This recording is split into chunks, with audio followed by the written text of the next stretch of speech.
Is the Acura MDX just a fancy Honda Pilot? We'll find out in today's video. I'll include a link to Jody Wilkinson Acura's website in the description down below. Also include a link to my car buying guide. Let's get into it.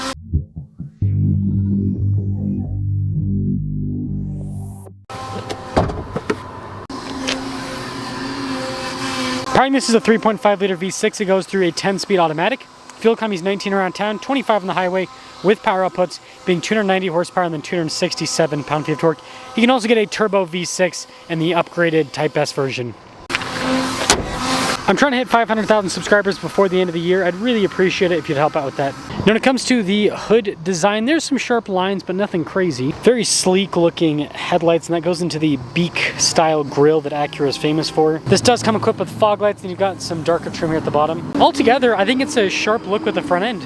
Our tire wheel setup is 255 by 50 by 20. You can see you've got silver on the top with a metallic gray in the center for the wheel design. These nice body painted fender flares. You can see the rest of the bodywork with the chrome molding too. And that is definitely the theme for this MDX, is chrome mixed in with body painted elements. When it comes to key fob features, you've got the Acura logo there on the back. On the front we have the remote start function they call engine hold. We have our lock and unlock and then opening for the hatch. We've got the third row folded down, so you can see you've got tons of space with that setup, and there's mat coverage too. Now it's actually very easy to fold the mat over, so then you can pick the third row up, and you actually have a decent amount of space behind the third row. Finally, there's a 12 volt, and then you have this button right here you can press to lower the hatch. There is also a traditional button up above, and if we take a few steps back, here's the rest of the rear. You can see it's more rounded off. Pretty cool design for the tail lights there, and then the covers of the exhaust tips also look pretty sharp.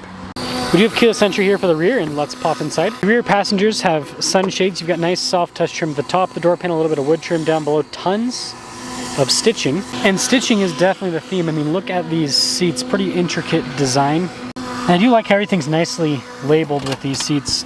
Let's just say the third row is a tight fit. I would reserve it for kids, but at least I have a window here in the back, and I actually have a USB port. Legroom here in the back is really good. We've got a little storage pocket. We have our own climate zone in the rear, heated seats, vents, and then more charge ports at the very bottom.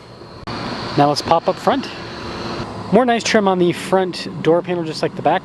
Blind spot monitoring with the mirrors. This also comes with memory seat functionality, and then the mirrors do power fold in. The nice piping on the seats. You can see the stitching all down the center, perforated all down the center too.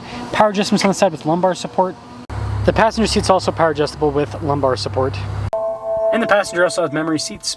Anyways, let's start her up. We do have some tech here. Heads-up display. Soft touch trim all around the steering wheel. Some nice paddle shifters there in the back. Practical controls on the front face, like your adaptive cruise control with your lane centering. We've got our volume and voice command controls on the other side. Regular stocks there on the back as well. Full digital gauge cluster here in the center, which you can use to go through the different drive modes. It does change the look of the cluster just a little bit, especially with the sport mode. 360 camera system, good resolution with the camera system. And then as for the infotainment system, you've got the shortcut bar there on the side. This does come with Apple CarPlay and Android Auto. And the screen overall is quick to respond, and so very user-friendly. Now, a departure from some tech, we do have nice trim across the dash with this. Physical controls for the climate. This says tri-zone climate, so dual zone up front, rear climate is separate too. Heated and ventilated seats, massage seats, and you have automatic for the heated and ventilated seats, which is always a nice feature. And then you can see the drive mode select dial in between. Auto stop start, if you can turn that off, auto hold, and then you got a little USB port thing there. Buttons for the transmission select.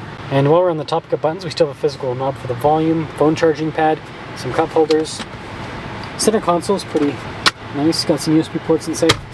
Nice trim on the top of it. This also comes with a panoramic sunroof. 2026 MDX Advance, $68,850.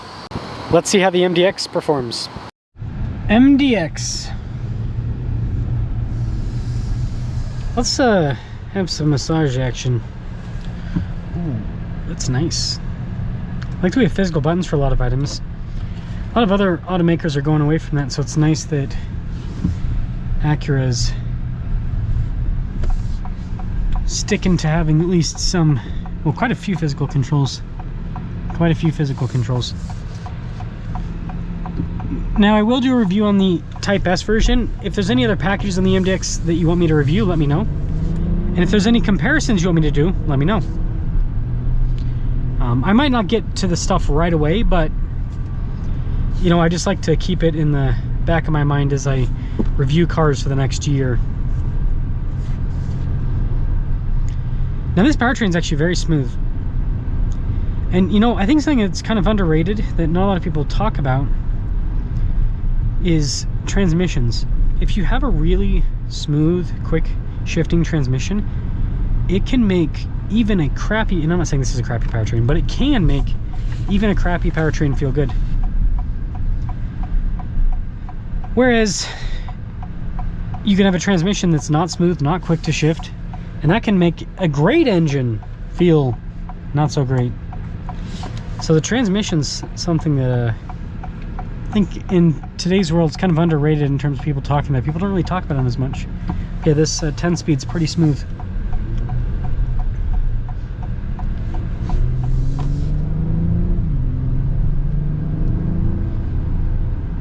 Yeah, it makes the excuse me, makes the V6 feel quite strong with the delivery.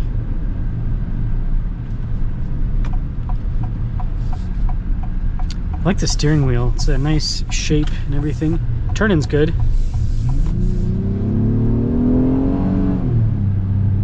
Not too shabby. Not too shabby. And that's not even in sport mode. That's just regular mode. It's, again, it's not a rocket ship. If you want a fast one, you get the Type S.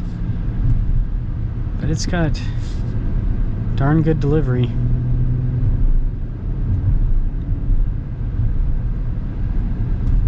Yeah, when you go over the bumps, the independent suspension soaks it up all really well. This is a nice ride.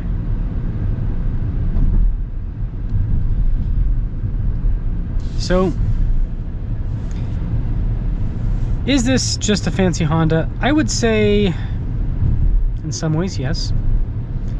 You know, the powertrain department, it's a great powertrain, but you're getting the same thing in a Pilot. Now, this interior does feel distinct. The infotainment system, well, it's one of the carryovers you're going to have, of course. But yeah, having the massaging seats, having the cooled seats, it's hard to get cooled seats in a Honda, actually. Having the cooled seats, the looks, this does feel fancier. But I do think that Acura is having a little bit of a identity crisis. I don't feel like there's a better way for me to put it, but what I mean by that is, you know, they used to be about sportiness, now they're kind of going into luxury a little bit, and so it seems like they're kind of torn between, are we like the luxury offshoot of Honda, or are we the sporty offshoot of Honda? So I think they're still trying to figure that out, and you can tell with this car, still trying to kind of figure that whole situation out. But what do you guys think about the regular MDX? And I will see you guys next time for a Type S review, not today, but down the road.